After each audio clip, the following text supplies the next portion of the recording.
Now hello friends, this is Himanshi and welcome to let's learn. Discuss करेंगे child development and pedagogy के questions को और एक बेहतरीन डिस्कशन होगा, ऐसी मैं उम्मीद करती हूँ। आप लोग आ जाइए पहले। बहुत बढ़िया। 5 जुलाई को तो बहुत मुश्किल है। बाकी सीटेट की वेबसाइट रात और दिन मुझे लग रहा है अपडेटेड ही होती रहती है।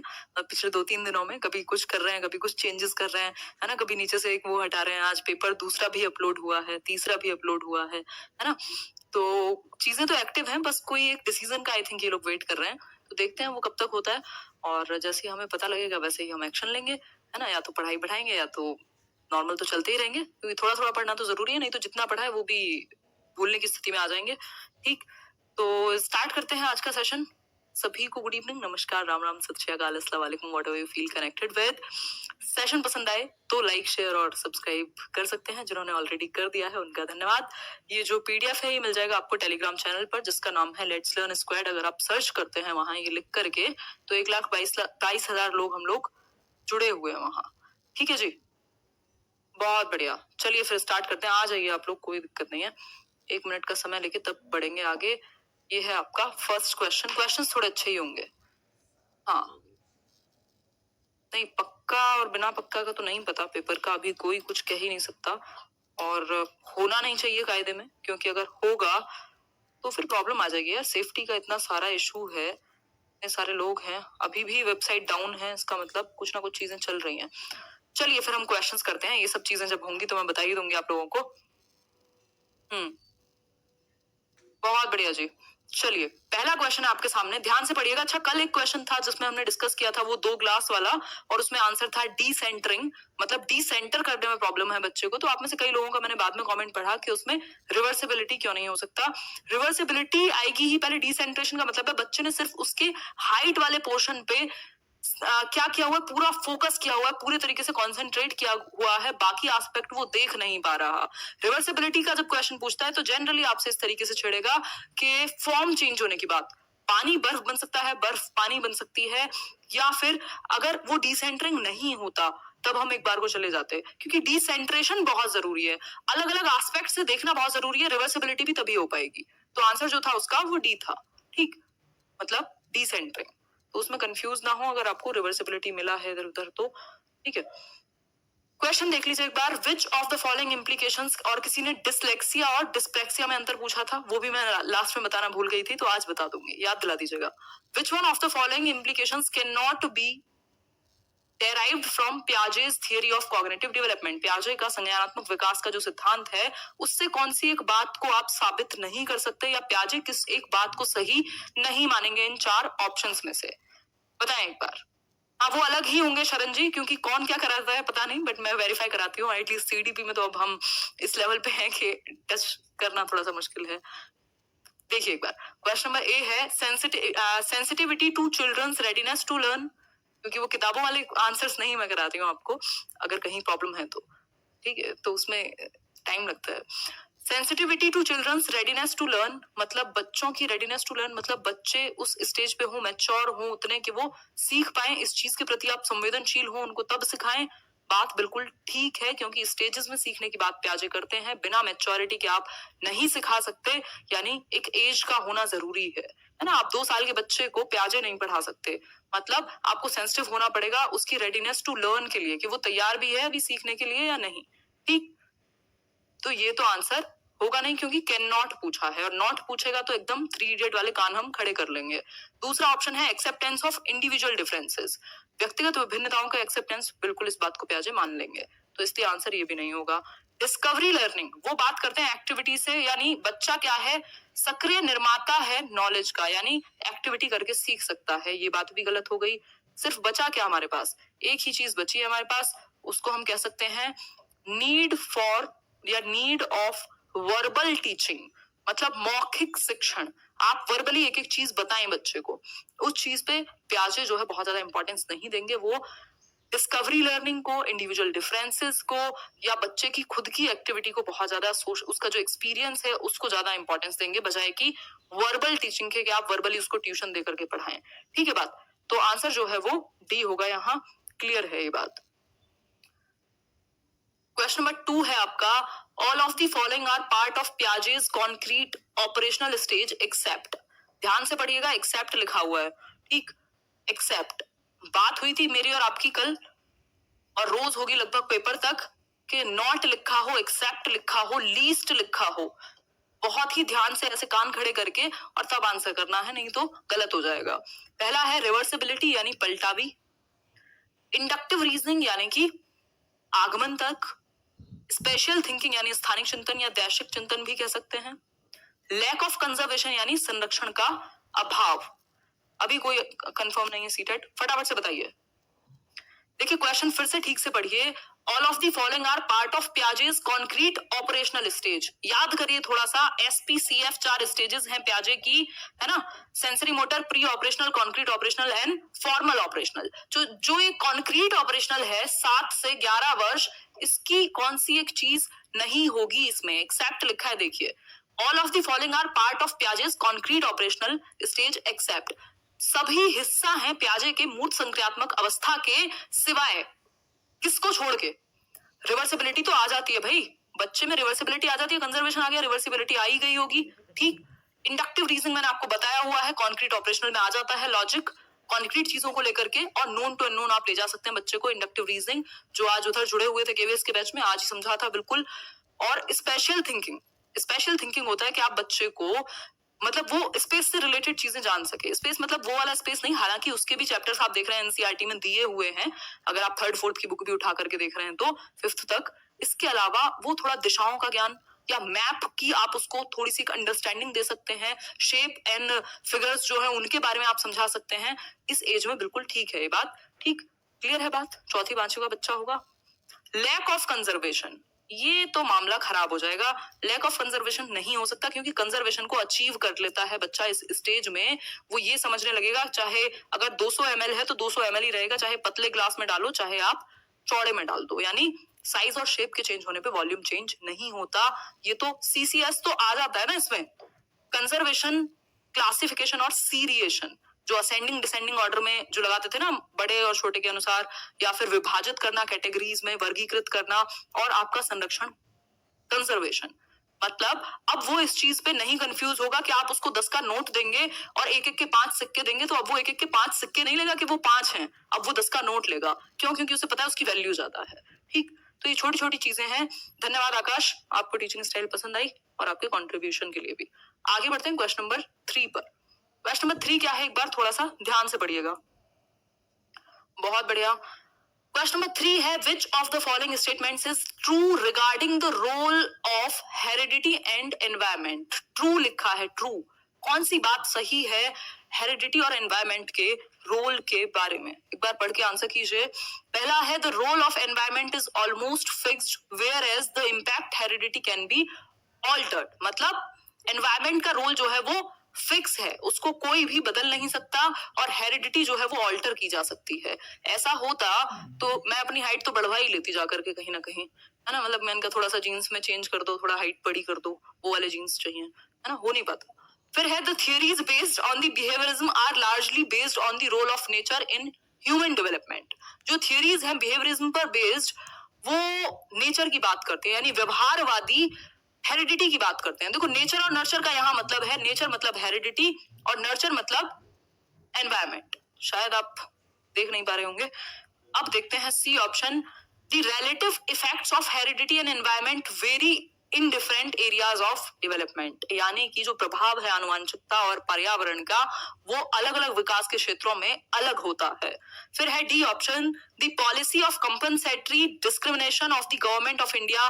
देखो ऐसी कोई डिस्क्रिमिनेशन की पॉलिसी नहीं है, ऑल्टर नहीं कर सकते आप, हेरिडिटी फिक्स्ड है, स्टैटिक फैक्टर है, हेरिडिटी में बदलाव संभव नहीं है। एक बार आपका जो पूरा वो जायगोट है, जो आपका पूरा जो आपको फॉर्म होना था एक तरीके से, आपका डीएनए आरएनए बदलेंगे थोड़े ना बाद में, ठीक। अगर मैं बात करूं the theories based on behaviourism, तो एक बात याद रखिएगा, व्यवहारवाद की अगर मैं बात करूं तो व्यवहारवादी एनवायरमेंट पे फोकस करते हैं, उनको हेरिडिटी से मतलब नहीं है। तभी जेबी वॉटसन कहते हैं कि आप मुझे 1 दर्जन बच्चे दे दीजिए, मैं उनको कुछ भी बना सकता हूं, चोर, डॉक्टर, सिपाही, जो आप चाहें, ठीक। दैट मीन्स उनको हेरिडिटी से, उनको जीन्स से मतलब नहीं है, वो पर्यावरण से कुछ भी बना देंगे। तो इसलिए खत्म कहानी, ठीक। यही है कि रिलेटिव इफेक्ट्स ऑफ हेरिडिटी। कुछ क्षेत्र में आनुवंशिकता ज्यादा प्रभावशाली होती है, कुछ में आपका पर्यावरण। भाई आपकी हाइट, आपकी आंखों का रंग, आपके बालों का रंग, आपका बॉडी टाइप, ये सब क्या है? ये हेरिडिटी से प्रभावित है। आपकी एजुकेशन, आपका न्यूट्रिशन, ये सब किससे प्रभावित है? एनवायरमेंट से ज्यादा प्रभावित होंगे। होंगे दोनों से, लेकिन ज्यादा किसी क्षेत्र में कोई हावी होगा, किसी क्षेत्र में कोई और। ठीक, तो सी ऑप्शन, सिंपल बात। पर्यावरण जो है वो डायनामिक होता है, परिवर्तनशील, हेरिडिटी फिक्स होती है। क्लियर है बात? क्वेश्चन नंबर 4 पर चलिए, एक बार देख लीजिए। देखिए एक बार, आज नाम नहीं ले रही हूं किसी का भी, थोड़ा सा ध्यान से देखो questions. Out of 11, just 11 questions हैं, बट अच्छे क्वेश्चंस हैं। 11 क्वेश्चंस को सॉल्व करो, 11 आउट ऑफ 11 लाओ, फिर नाम लिया जाएगा। हाँ बिल्कुल, कोरोना और ना ही हो एग्जाम ऐसे कोरोना में, तो भैया सही ही है, कोई बुराई नहीं है। सही बोल रहे हो प्रियंका, यहाँ से कोई प्रॉब्लम नहीं है, एकदम मस्त आपकी 1080p पे वीडियो चल रही है। देखो एक बार क्वेश्चन पढ़ो, इतने में पानी पीती हूँ।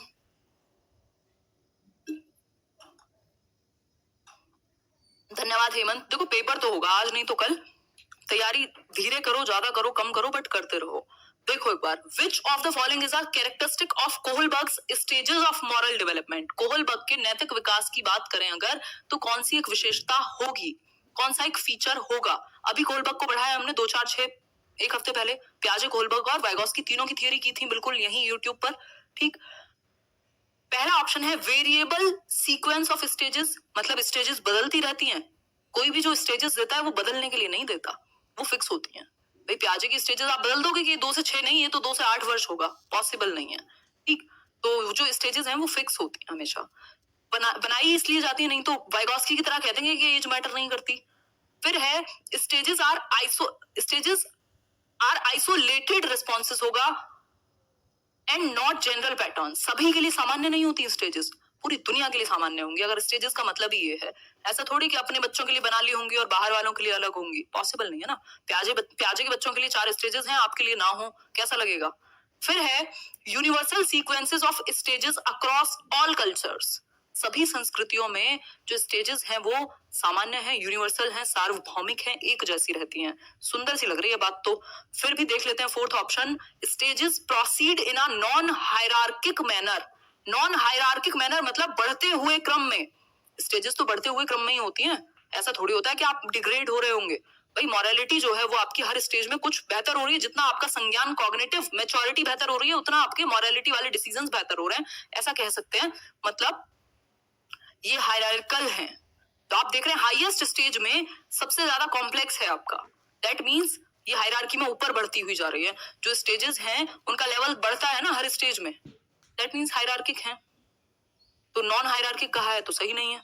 एक ही चीज सही है, universal sequences of stages across all cultures. सभी संस्कृतियों में जो चरण हैं, जो स्टेजेस हैं वो सार्वभौमिक हैं, वो किसी में भी बदले नहीं जा सकते, चाहे वो भारत हो, चाहे वो श्रीलंका हो, चाहे वो आपका क्या वियना हो, चाहे वो ऑस्ट्रिया हो, चाहे जो भी हो।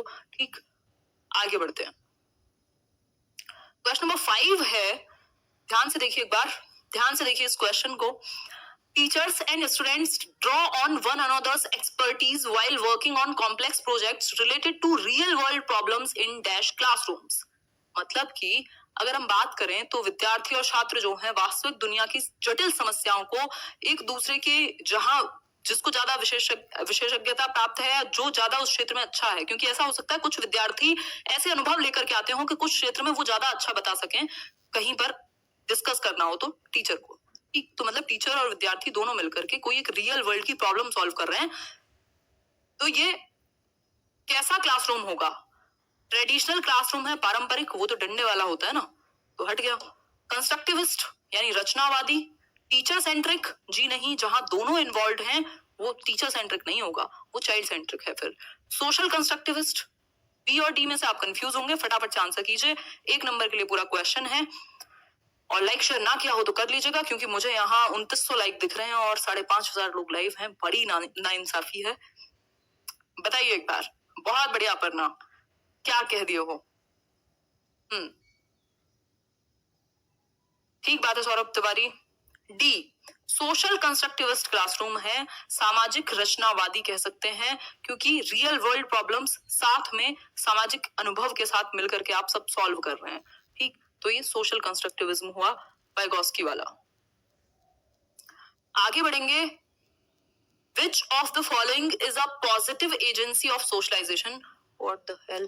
पॉजिटिव नहीं होगा, पैसिव एजेंसी। अब ये पीडीएफ में भी पॉजिटिव ही लिखेगा क्योंकि पीडीएफ एडिट होगी नहीं, तो पैसिव एजेंसी मान लेना इसको, जो सेशन देखते हैं उनके लिए ठीक है। पैसिव एजेंसी यानी सकारात्मक नहीं, क्या निष्क्रिय कहेंगे पैसिव को, जो भी कहेंगे।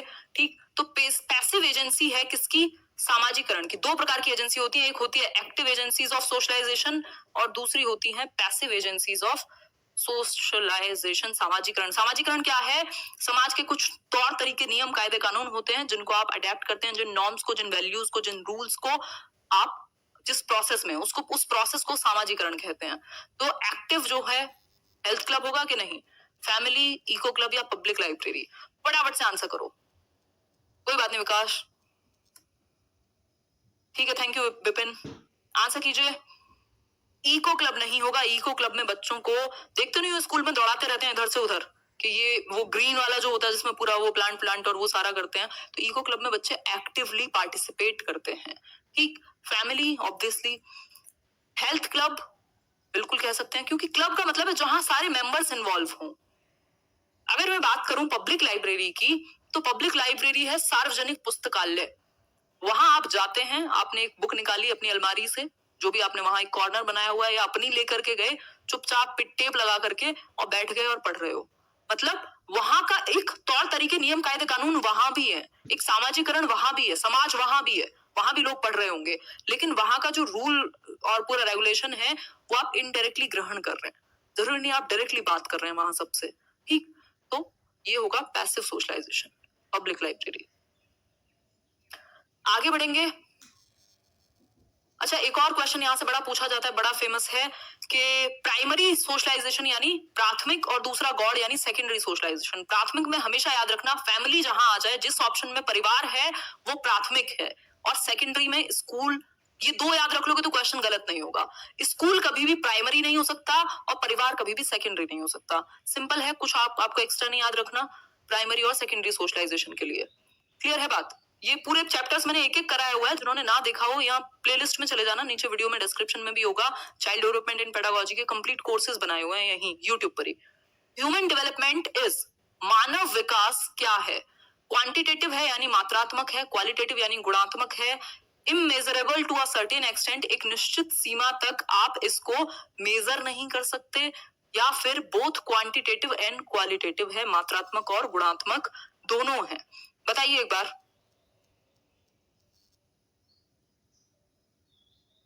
आस्था सिंह नाम तो ले लिया आपका, बताइए एक बार आंसर करके। सौरभी, बहुत दिन बाद दिखे आप आज।